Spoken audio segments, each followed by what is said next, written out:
Merci, Monsieur Lorgacera. La parole est à Madame Marie-Hélène Fabre. Merci, Monsieur le Président, mes chers collègues. Après le vote de la loi pour la refondation de l'école qui a reconnu officiellement pour la première fois l'enseignement bilingue en langue française et en langue régionale, puis la loi de modernisation de l'action publique territoriale qui a offert aux régions une compétence en matière de langue régionale, cette proposition de loi cherche à pérenniser ces nouveaux acquis en inscrivant la charte des langues régionales dans notre Constitution. Nous sommes tous responsables de la préservation de la diversité linguistique dans les régions futures. Dès lors, comment pourrait-on accepter de laisser se dégrader sans réagir notre patrimoine linguistique? Car la plupart de nos langues régionales se trouvent sérieusement en danger. Les régions de notre pays ont leur histoire, leur identité, mais leurs habitants ont toujours eu le cœur français.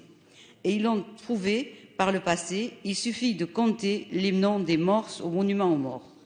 Je crois même que les langues régionales peuvent devenir à terme un formidable vecteur d'intégration républicaine en permettant aux jeunes de renouer avec la langue française à l'heure où ils sont en permanence exposés à un mauvais sabir franco-américain. Comme l'affirmait Frédéric Mistral, les arbres aux racines profondes sont ceux qui montent le plus haut. Pour conclure, au nom de mes collègues députés CRC du Languedoc-Roussillon, Hérault, Gard, Aude, Lozère, occitan et catalan, j'emprunterai les mots de Marie Rouanet, écrivain bien connu qui s'exprimait ainsi en parlant de la langue d'oc, mais ces propos peuvent également s'appliquer au catalan, superbe, riche, imagée, comme jaillit d'une source partout dans les médias, les spectacles vivants, qu'elles retentissent dans la joyeuseté et l'allégresse de l'espérance.